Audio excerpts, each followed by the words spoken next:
Hey guys, welcome to our channel. இன்றைக்கி வீடியோவில் நம்ம என்ன டாபிக் பற்றி பார்க்க போகிறோன்னா, உங்ககிட்ட ரொம்ப நல்லா பேசியிருந்த பர்சன் வந்து உங்களை அடிக்கடி டாமினேட் பண்ணிக்கிட்டே இருக்காங்க. அதாவது நீங்கள் சொல்கிறத வந்து அவங்க சுத்தமாக கேட்குறது இல்லை, அவங்க சொல்கிறத தான் நீங்கள் கேட்கணும். எப்போவுமே உங்களை அள வச்சுக்கிட்டே இருக்காங்க. அதாவது நீங்கள் அவங்களுடைய அன்புக்காகவும் பாசத்துக்காகவும் அந்த டைம் வந்து உங்களுக்கு கிடைக்கணும் அப்படின்னு சொல்லிட்டு நீங்கள் அந்த பர்சனை தேடி தேடி போகிறீங்க. ஆனால் அந்த நபர் வந்து சுத்தமாக உங்களை கண்டுக்கிறதே கிடையாது. அவங்களுக்கு எப்போ தேவையோ அப்போ மட்டும் தான் உங்ககிட்ட வந்து பேசுகிறாங்க. மற்ற டைமில் நீங்கள் வாண்டடாக போயிட்டு அவங்கக்கிட்ட பேசுனீங்க அப்படின்னா உங்கள் மேலே ரொம்ப கோவப்படுறாங்க, இல்லை உங்களை ரொம்ப திட்டி விட்டுட்டு உங்களை பிளாக் பண்ணுறாங்க. இந்த மாதிரியெல்லாம் நீங்கள் ஃபேஸ் பண்ணிக்கிட்டு இருக்கீங்க அப்படின்னா இந்த ஒரு மெத்தடை செய்யுங்க. அந்த பர்சன் ஆட்டோமேட்டிக்காக உங்ககிட்ட வருவாங்க. அதாவது அந்த நபரை தேடி வந்து உங்ககிட்ட வந்து சரணடைய வைக்கும் இந்த ஒரு மெத்தடு. நம்ம வீடியோக்குள்ளாடி போக முன்னாடி நம்ம சேனலை நீங்கள் இதான் ஃபஸ்ட் டைம் பார்க்குறீங்கன்னா மறக்காமல் சப்ஸ்கிரைப் பண்ணிக்கோங்க. பக்கத்தில் இருக்கிற பெல் பட்டனையும் கிளிக் பண்ணிக்கோங்க. அப்போ தான் நான் போடுற வீடியோஸ் எல்லாமே உடனுக்குடன் உங்களுக்கு நோட்டிஃபிகேஷனில் வந்துக்கிட்டே இருக்கும். வாங்க வீடியோக்குள்ளாடி போகலாம். உங்களை எப்போவுமே அந்த நபர் வந்து டாமினேட் பண்ணிக்கிட்டே இருக்காங்க. உங்களுக்கு அந்த பர்சனை வந்து ரொம்ப பிடிக்கும். அவங்களுடைய டைம், கேர், லவ்வுக்கு எல்லாமே நீங்கள் வந்து ரொம்ப ஆசைப்படுறீங்க. ஆனால் அந்த நபருக்கு வந்து தோணுனா மட்டும்தான் பேசுகிறாங்க, உங்களை கஷ்டப்படுத்துகிறாங்க. இந்த மாதிரி சிச்சுவேஷனில் வந்து இதை நீங்கள் செஞ்சால் போதும். அந்த பர்சன் வந்து உங்களை நினச்சி ஏங்குவாங்க. அதாவது உங்களை ரொம்ப கஷ்டப்படுத்தி இருப்பாங்க. ஆனால் அவங்க வந்து உங்ககிட்ட சாரி சொல்லியிருக்க மாட்டாங்க, அதை பற்றி எதுவுமே பேசியிருக்க மாட்டாங்க. அந்த நபருக்கு அதை உணர்த்தும். இந்த மெத்தடை நீங்கள் செய்கிறப்போ நான் இந்த மாதிரி எல்லாமே ஒன்று கஷ்டப்படுத்திட்டேன் அப்படின்னு சொல்லிட்டு மனப்பூர்வமாக உங்ககிட்ட வந்து மன்னிப்பு கேட்பாங்க.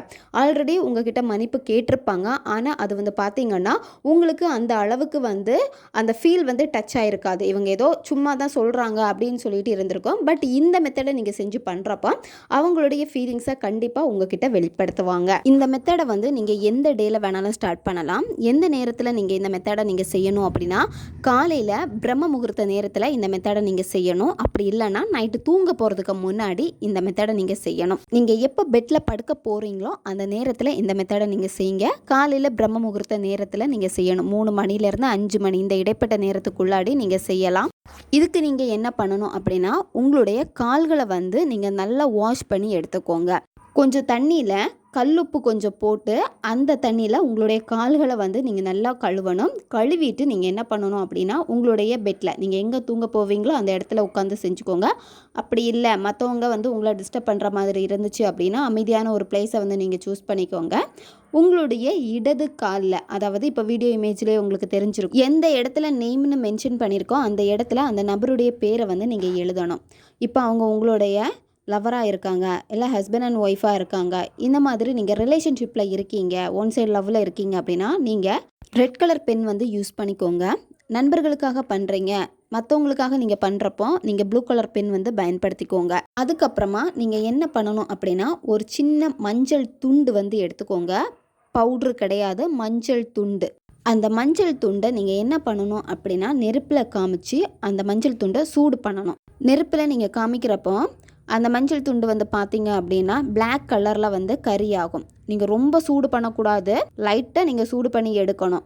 அதில் தீப்பொறியெல்லாம் வர மாதிரியெல்லாம் நீங்கள் எடுக்கக்கூடாது. அந்த அளவுக்கு அவ்வளோ நேரம் நீங்கள் வச்சுருக்கக்கூடாது. லைட்டாக ஹீட்டில் வந்து எடுத்துகிட்டு பேர் எந்த இடத்துல அந்த பர்சனுடைய பேரை நீங்கள் எழுதினீங்களோ அந்த பேருக்கு மேலே வந்து லைட்டாக நீங்கள் ஒத்தி நீங்கள் எடுத்துக்கோங்க. அந்த சூடை நீங்கள் தாங்கணும். அதுக்கேற்ற மாதிரி லைட்டாக சூடு வச்சுக்கோங்க. ஆர்வ கோளாறில் அதிகமாக அந்த மஞ்சளுக்கு நெருப்பை கொடுத்துட்டு அந்த சூடை ஏற்றிட்டு காலில் வச்சிங்கன்னா கால் பொல்லும். அதனால் கேர்ஃபுல்லாக நீங்கள் பண்ணணும். திரும்பவும் சொல்கிறேன், லைட்டாக நீங்கள் ஹீட் பண்ணிவிட்டு நீங்கள் பண்ணால் போதும். அந்த நபருடைய பேரை சொல்லி நீங்கள் ஒத்தடம் கொடுக்கணும். நீங்கள் அவங்களுடைய பேரை வந்து 21 வாட்டி நீங்கள் சொல்லணும். 21 வாட்டியுமே வந்து பார்த்திங்கன்னா நெருப்பில் காமிச்சிட்டு அந்த மஞ்சளை காமிச்சிட்டு சூடு பண்ணிவிட்டு அந்த பாதத்தில் நீங்கள் நேம் எழுதியிருக்கிற அந்த இடத்துக்கு மேலே நீங்கள் வைக்கணும். கண்டினியூவாக இந்த மெத்தடை நீங்கள் எவ்வளோ டேஸ் ஃபாலோ பண்ணணும் அப்படின்னா நீங்கள் கண்டினியூவாக 11 நாட்கள் நீங்கள் ஃபாலோ பண்ணணும். 11 நாட்கள் வந்து நீங்கள் எந்த நேரத்தில் செய்கிறீங்களோ அதே நேரத்தில் தான் டெய்லி செய்யணும். இப்போ நீங்கள் நைட்டு செய்கிறீங்கன்னா நைட்டு செய்யணும், காலையில் பிரம்ம முகூர்த்த நேரத்தில் செய்கிறீங்கன்னா பிரம்ம முகூர்த்த நேரத்தில் வந்து பயன்படுத்தணும். இந்த மாதிரி தான் 11 நாளும் நீங்கள் நீங்கள் செஞ்சு முடிக்கணும். அந்த நபர்கிட்ட எக்காரணத்தை கொண்டும் நீங்கள் தேடி போய் பேசக்கூடாது, அவங்கக்கிட்ட போய் கெஞ்சக்கூடாது, நீங்கள் எதுவுமே செய்யக்கூடாது. இந்த மெத்தடை நீங்கள் டெய்லி செய்ய செய்ய என்ன ஆகும் அப்படின்னா, அந்த பர்சனுக்கு உங்களுடைய தாட் வர ஆரம்பிக்கும். ஃபஸ்ட்டு வந்து உங்களை வந்து ரொம்ப டாமினேட் பண்ணியிருப்பாங்க, ரொம்ப வந்து உங்ககிட்ட கோவப்பட்டிருப்பாங்க, திட்டி திட்டி பேசியிருப்பாங்க. அப்படி இருக்கிறப்போ உங்களை எவ்வளோ காயப்படுத்தினாங்களோ அதுக்கு வந்து அவங்க உருக ஆரம்பிப்பாங்க. அதாவது அதை நினச்சி வருத்தப்பட ஆரம்பிப்பாங்க. அந்த பர்சனுக்கு உங்கள் மேலே இருக்கக்கூடிய அந்த அன்பு வந்து வெளிப்பட ஆரம்பிக்கும். அவங்களே உங்ககிட்ட தேடி வந்து பேசுவாங்க. உங்ககிட்ட பேசுகிறப்போ நிறைய டிஃப்ரெண்ட்டு கண்டிப்பாக அந்த நபர்கிட்ட இருந்து நீங்கள் பார்க்க முடியும். கரெக்டாக ப்ராப்பராக இந்த மெத்தடை நீங்கள் செஞ்சீங்க அப்படின்னா. ஓகே காய்ஸ், தேவைப்படுறவங்க இதை பயன்படுத்தி பாருங்கள். நம்ம சேனல் உங்களுக்கு பிடிச்சிருக்குன்னா மறக்காமல் சப்ஸ்கிரைப் பண்ணிக்கோங்க. வீடியோவை தேவைப்படுற உங்கள் ஃப்ரெண்ட்ஸுக்கும் மறக்காமல் ஷேர் பண்ணுங்கள். அவங்களுக்கும் இது உபயோகமாக இருக்கும். இன்னும் நிறைய வீடியோஸ் நம்ம சேனலில் அப்லோட் ஆகிட்டே இருக்கும். பக்கத்தில் இருக்க பெல் பட்டனையும் மறக்காமல் ப்ரெஸ் பண்ணி வச்சுக்கோங்க. அப்போ தான் நான் போடுற வீடியோஸ் எல்லாமே உடனுக்குடன் உங்களுக்கு நோட்டிஃபிகேஷனில் வந்துக்கிட்டே இருக்கும். அடுத்த வீடியோவில் சந்திக்கலாம். நன்றி.